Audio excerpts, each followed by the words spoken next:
એટલે કર્મની ગતિમાં કૃષ્ણ પરમાત્મા અને સુદામા ઉજ્જૈન નગરીમાં સાંદીપની ઋષિના આશ્રમમાં બે ભેગા ભણ્યા. સમય સંજોગ અનુસાર બે જણા જુદા પડ્યા. કૃષ્ણ પરમાત્મા ગયા દ્વારકા અને સુદામા ગયા પોરબંદર. હવે ઓલો હોનાની દ્વારકાનો રાજા ને આને ભડકું ખાવાનું હોય તે ન હોય. લો આ બે ભેગા ભાઈબંધ હતા. આ કર્મની ગતિ. સુદામાના પત્ની કે છે કૃષ્ણ તમારો મિત્ર છે એ કે જાવ ને, છોકરા ખાવું ખાવું કરે, બે મણ દાણા લેવો ને ભૂખ્યા મરી જાય. સુદામા કે આપણી પાસે દાણા નથી ને, એ આપણા કર્મ છે, અને એ હોનાની દ્વારકાનો રાજા એના કર્મ છે. એ બે મણ દાણા દે કે જિંદગી ઉતરી જાય. હું નથી જવાનું અને મારે ન માગવાનું નિયમ છે, એટલે હું અહીંયા જઈને શું કરું? એ કે પણ તમારા ધરણ જોઈને ખબર પડશે કે એની પાસે કઈ નહીં, માગ્યા વગર આપી દે.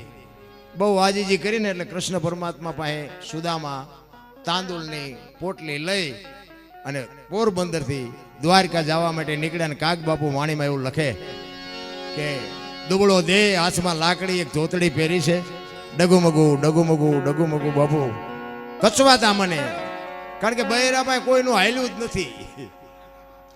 હા, એટલે બેનું હાસવી લેજો જે ઘરે હોય ને. આપણે જલારામ બાપાની વાત સાંભળવાની, બાકી એના જેવું કરવાનું નહીં. હા, અખતરો ન કરતા દરબારે કરંટ સડાયો ને વળી પાછું માંડ મેળ પીડ્યો છે. એનો એક દાખલો તમને કહો, મને વાત એક યાદ આવી બનેલું. આ હકીકત જોક્સની વાત નથી કરતો. અમારે અહીંયા એક બનેલું, એક ભાઈ પતિ પત્ની બે રહેતા હતા ને, અલા સત્ય હકીકત, આ લાઈવ છે એટલે બોલાય નહીં ચિયા ગામના હતા ને શું નામ હતું, પણ એ તો એ સમજી જાય ને, એ સાંભળે એટલે એ સમજી જાય. એ પતિ પત્ની બે રહેતા હતા ને, એ બેન ઘરનું કામ કરતા હતા ને ભાઈ ખેતીનું કામ કરતા હતા. એટલે બેનને એક ઘરમાં પાપડનું પડીકું એક આડું આવતું હતું રોજ. એટલે એને એમ થયું કે આ પાપડ શેકી નાખું, હું મારો ઘરવાળો ખાઈશું. બેને પાપડ બાપડ શેકાને રોટલી શાક દાળ ભાત જે કંઈ બનાવવાનું હતું બધું બનાવ્યું. ઓલો વાડીએ આવ્યો અને જમવા બેઠો અને બેને બધું પીરસ્યું, પાપડ મૂક્યા.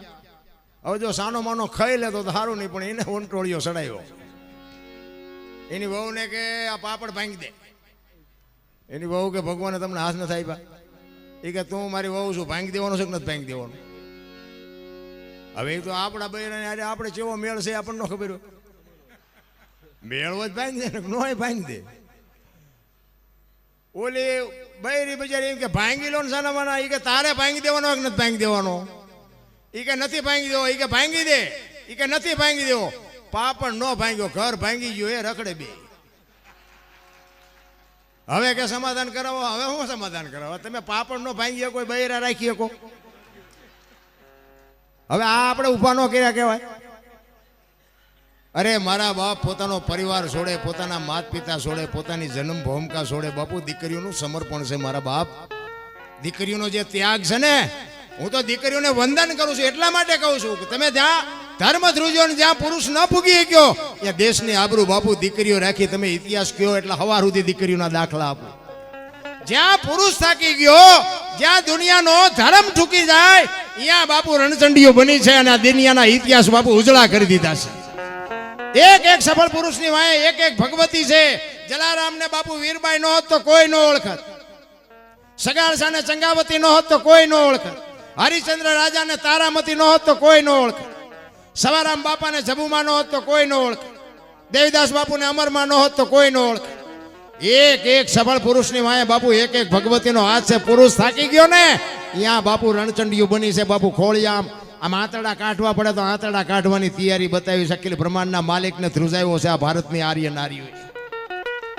એવી નકરી હું આ બહેનોના કઈ વખાણ કરું, મારે કાંઈ એમની પાસે લેવું નથી. હું તો આ ધર્મ ધ્રુજો ને બાપુ તમારા ઇતિહાસ આવા ઉજળા છે એટલા માટે કહું. રામચંદ્ર પરમાત્માને વનવાસ હતો, સીતાજીને નહોતો. જો સીતાજીને વનવાસ હોત તો તમને લાગે છે રામ જાત એમ? એ તો બધાને ખબર છે. આપણે પુરુષો જેટલા ડાયા છીએ. ઘરમાં કઈ બોલે, ઓસરીમાં કઈ બોલે, બજારમાં આવ્યો હોય તો આપણને એમ થાય કે ઓલો ઘરમાં બોલ્યો છે જ નહીં. કોઈ મતલબ નથી બાપુ.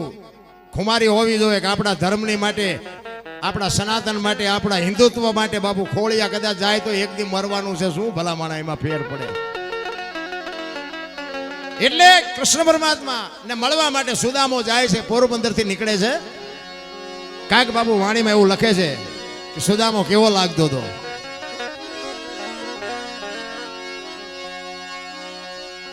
એ જી સુદામાજી,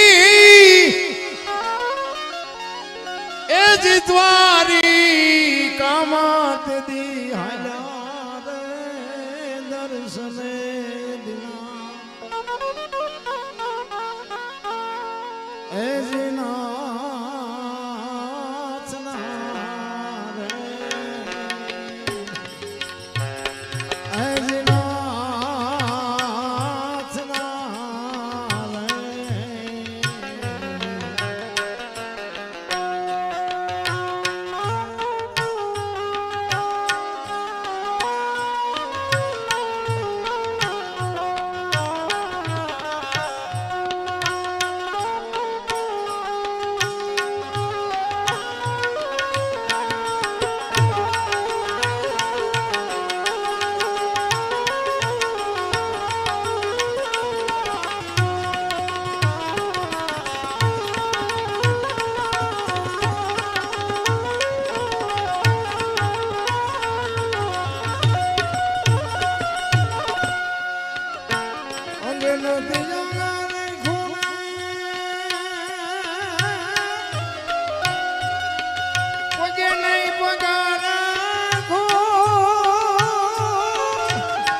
છલકતા વેળા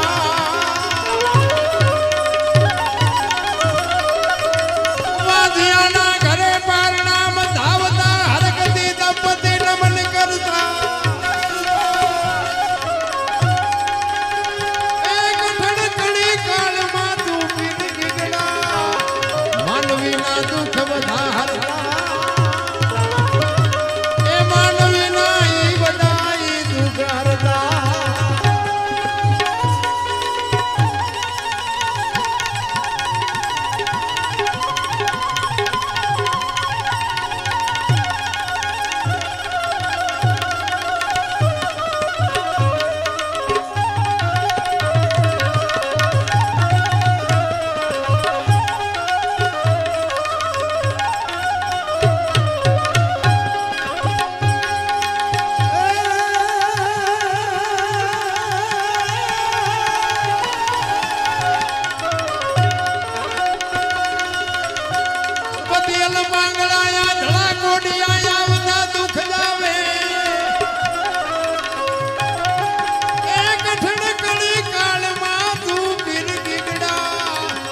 માનવીના બધા દુઃખ હરતા એ માનવીના ઈ બધા દુઃખ હરતા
રામદેવજી બાપાનું સાનિધ્ય છે કારણ કે જ્યાં જ્યાં ભજન ને જ્યાં જ્યાં વાત છે ને બાપુ અહીંયા વાતું પડી હોય એમ નામ ભજન બને નહીં મારે એક વાણી રામદેવજી બાપાની કરવી છે કે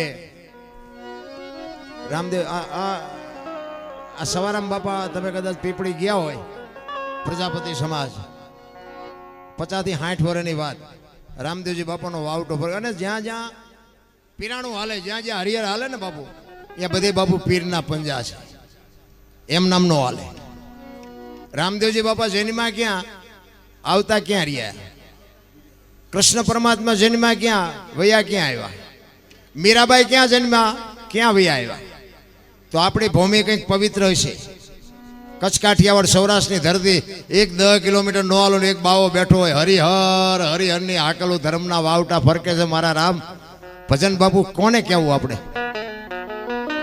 એ આપણી ધરતીની તાસીર છે ભલામણ એટલે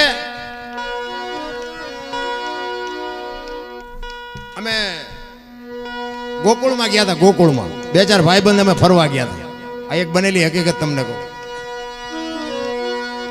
એટલે અમે ગયા ને તો એક રૂમમાં બાપુ બેઠા હતા તો મેં કીધું અહીંયા કંઈક હશે મંદિર હાલો મેં મારી પાસે જોવા જાવી તમે ગયા ને તો બાપુ એક બેઠા હતા અને એક નાનો હિંડોળો હતો અને એમાં કૃષ્ણ ભગવાનની મૂર્તિ હતી એટલે અમે અંદર ગયા ને એ કે બેહી જાઓ બધા અમે બેહી ગયા એ કે 100 રૂપિયા લાવો મેં શેના એ કે કાનુડાને હિસકો નાખવાના મેં કીધું હવે અમારા 100 રૂપિયા બગડે ને કાનુડાની નીંદર બગડે ભલે હું તો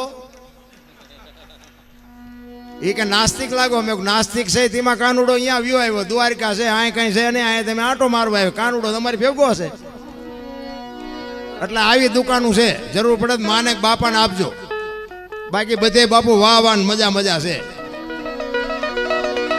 જરૂર જ્યાં છે ને બાપુ જ્યાં નોંધ થાય એવું હોય ને પેલા પાકું કરજો કે આ રૂપિયા ક્યાં જાય છે. આ ગાયોના ઘાસચારા અમે જ્યાં હોય અમારા અમને લઈ જાય ગાયોના ઘાસચારાનું પ્રોગ્રામ બાબુ 2 લાખ ને લાખ રૂપિયા લેજો ઓછા અમને અમને અમને કાપે એટલે આપણે હાલો ને ભાઈ ગાયું હાટું છે ને 5 પછી ભલે ઓછા આપે. પછી અમે દુનિયા ભાઈ ભેખ માગી કે ભાઈ ગાયું હાટું પ્રોગ્રામ છે કંઈક આપો. ફલાણા ભાઈ તમે તો સગવડવાળા તમે આપો. એ ફલાણી બેન થોડીક તમે આપો. ભીખ માગીને અમે પૈસા કરીએ ગાયું હાટું. 1 લાખ 2 લાખ રૂપિયા 3 લાખ રૂપિયા કરી દે ને એમાં 25,000નું ખર્ચ નાખે ને બાકીના રૂપિયાના જલસા કરે. હવે અમે કઈ હિસાબ આ પૈસા તમે ગાયું હાટું કીધું જીના હાટું કીધું આનો હિસાબ એમ લેવા ઉભા રહેવાનું નથી કે તેમ ચા વાપરી. એટલે મેં કીધું આપણે લઈ લો હિસાબે જે થતા હોય. ગાયું ખાય ખૂટિયા ખાય જે ખાય. ગાયોના ચારે બાજુ પ્રોગ્રામ થાય તો ગાયું રખડતી બંધ જ નથી થતી. મને એમ થાય કે આ પ્રોગ્રામ તો કેટલા બધા થાય છે. આટલું બધું કે અમે ગાયોના ઘાસચારામાં આપ્યું. અહીંયા અમે આટલા પ્રોગ્રામ કર્યા, અહીંયા આટલા રૂપિયા આવ્યા, ફલાણા ભાઈ કલાકારને બોલાવ્યા, તેની માથે આટલી કોર થઈ, ગાયોના ઢગલા થઈ ગયા. પણ ગાયું તો રખડતી બંધ જ નથી થતી. આ બધું ગાયું ખાય છે, ખૂટિયા ખાય છે, ચા જાય છે. ભલે દેતા હોય દેજો, હું કોઈનો વિરોધ કરવા નથી આવ્યો. પણ મારો કહેવાનો મિનિંગ શું છે કે જે નામનું લેતા હોય ને એ નામમાં બાપુ વપરાય ને તો મારો નાથ રાજી રહે. બસ મુદ્દો આ છે. બાકી તો જે ગાયોના નામથી આપ્યા હોય ને એ તમે ખાઈ જાવ તો ભલે ને બીજો ખાઈ જાવ તો ભલે. બાકી ઓલાનું તો બાપુ ચોપડે ચડી જાય ચડી જાય ને ચડી જાય. વાત એવી છે. એટલે આ વાણી હરભુજી રામદેવજી બાપાના માસીયા ભાઈ થાય. હરભુજીની વાણી મારે કરવી છે.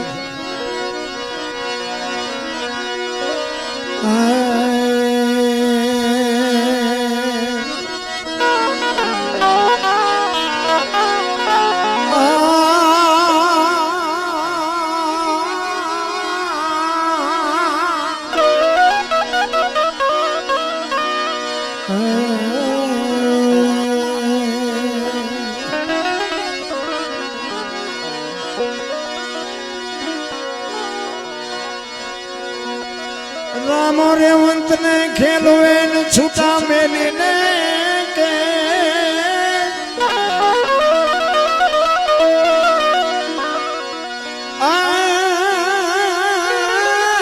પ્રથમ હરજી વાઠીને મળ્યા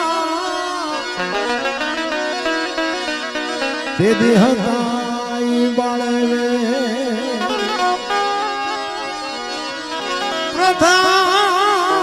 પ્રથમ હરજી વાઠીને મળ્યા તે દી હતા ઈ બાળવે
બેઠા એ રામાપીર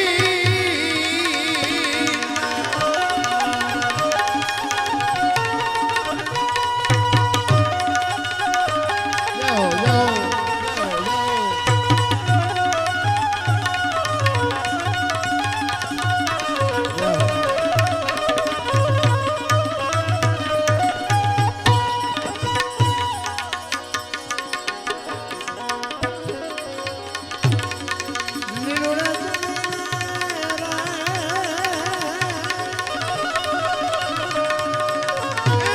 મંડપમાં અમે એ પધારજો.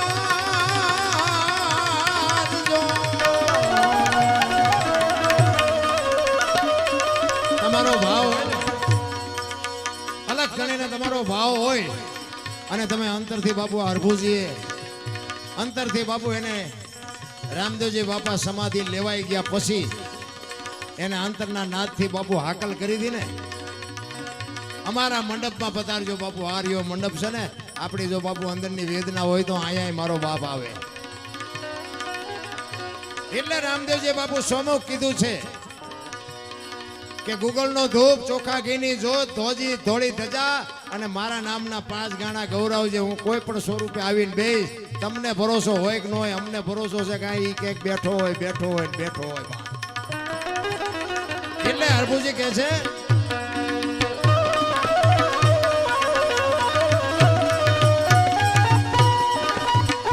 લીલું રતડીને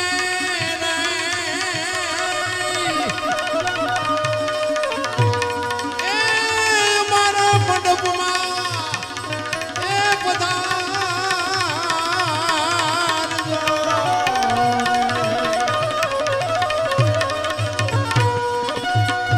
અને પધારો પધારો એ તમે બાર બીજના બાણ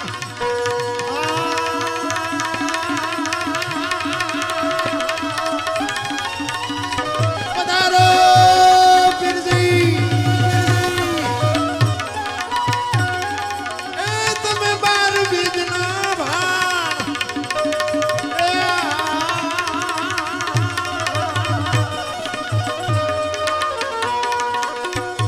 ઘોડલા રે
ઘોડલા રે ચરણમાં રે આજ જા એ રામાપીર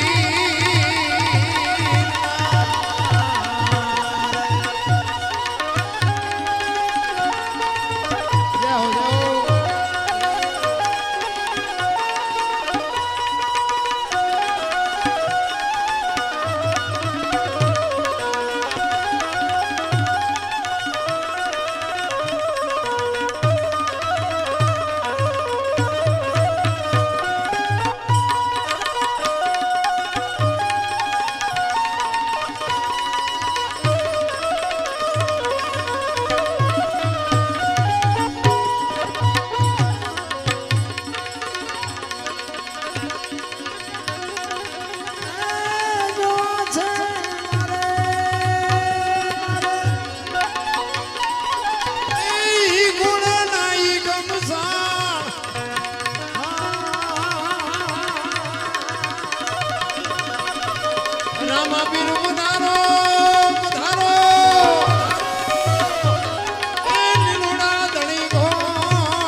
આમાં શું છે,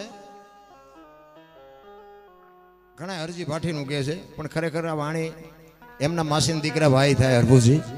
અને આ વાણી ક્યારે બનેલી એની તમને થોડીક વાત કરી દઉં.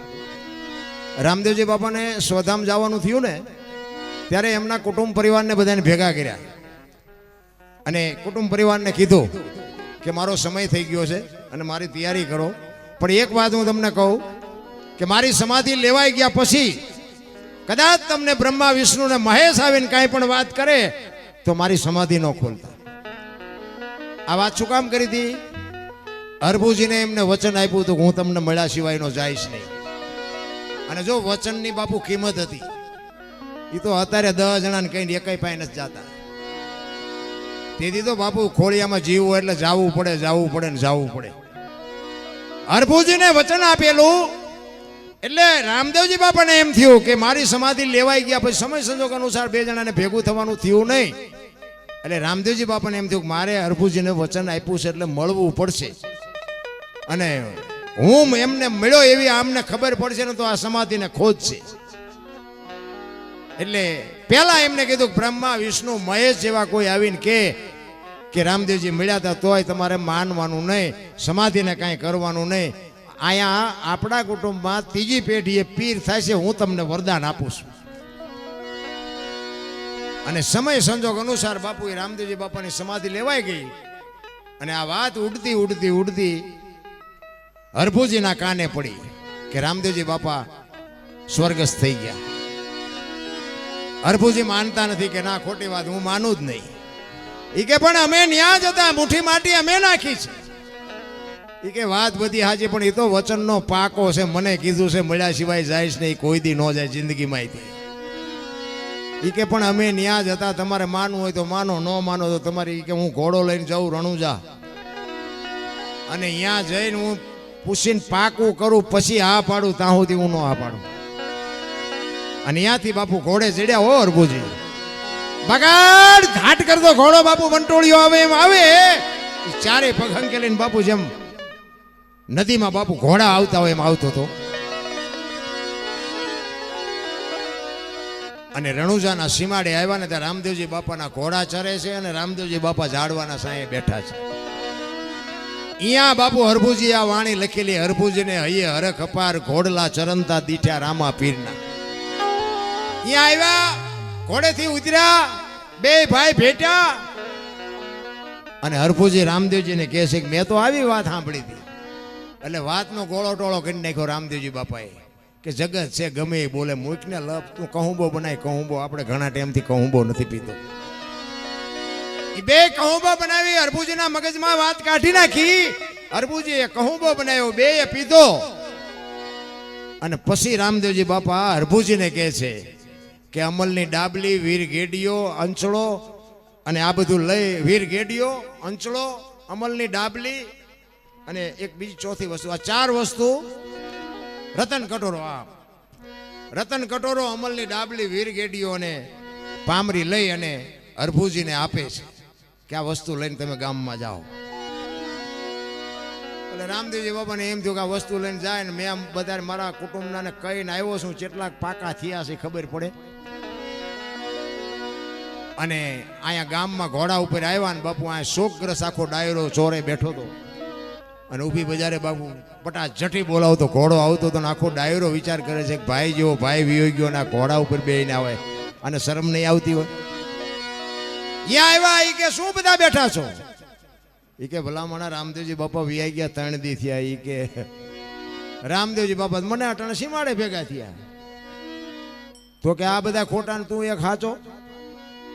અને રતન કટોરો, અમલની ડાબલી ને બધું દેખાડ્યું મને કે આ રામદેવજી બાપાએ આપ્યું.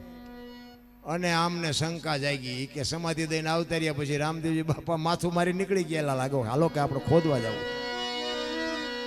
આખી દુનિયા સમજે, આપણા જ આપણને નથી સમજતા. નડ્યા છે આપણા જ. તમારો ઇતિહાસ ખોલી જુઓ. મીરાને કોણ નડ્યું? રાણો. પ્રહલાદને કોણ નડ્યું? એનો બાપ. નરસિંહ મહેતાને કોણ નડ્યું? એની નાયક. પાંડવોને કોણ નડ્યા? કૌરવ. પોતાના નડ્યા પછી જ ઇતિહાસ. ત્યાં આપણા નડે ને એટલે રોજલા નો રોવા, સમજી લેવું ઠાકર નજીક આવ્યો હોય તો જ આપણા નડે. ને કાંઈ દુર્ગાપુર સુધી ઓળખો અને અહીંયા અમને પડખેરિયા ન ઓળખે. આ 3 કિલોમીટર અમને બોલાવે ને અહીંયા આગળ હામાં સકન નથી લેતા. બોલો ત્યાં જ અમને એમ થયું કે આ બધા ખહવા મીંડા ને એમાં જ અમારો મેળ પડી ગયો. જ્યાં સુધી ધોકા ફેરવા ત્યાં સુધી કોઈ ન ઓળખ્યું. ઝઘડા સિવાય કઈ કર્યું નહોતું મેં. બોલો અને નકરા માર્યા એવું નહીં, મેં મારે ધરીને ખાતો. અહીંયા કોકને મારી થોડા મૂકે, પણ આપણે પગે નહીં લાગવું. પગે મારા મા બાપને લગાય. તમે જ્યાં અહીંયા મને મારું હંકવી દેવાના છો કે મારે તમને પગે લાગવું. હું ક્યાંય પગે લાગવા રાજી જ નથી. ભલા ઠીક છે, કોઈ જ્ઞાની પુરુષ હોય, સાધુ હોય. અમારા ગુરુ મહારાજ કહેતા કે કોઈ ભેખ હોય ને, ભેખ સાધુ હોય, એક ભેખને પગે લાગવું એ જરૂરી છે. ભેખ છે એમાં ભગવાન છે, એવું મહાપુરુષો કહે છે. બાકી કોઈ જો બળથી કોઈ વાત કરતું હોય કે એવી વાત ખોટી, પગે પગે લગાડવાની. હવે અત્યારે માર્ગે ચડ્યા પછી અમારું લોહી પીવે, કારણ કે આ જેસલ જેવી અમારી દશા થઈ અત્યારે.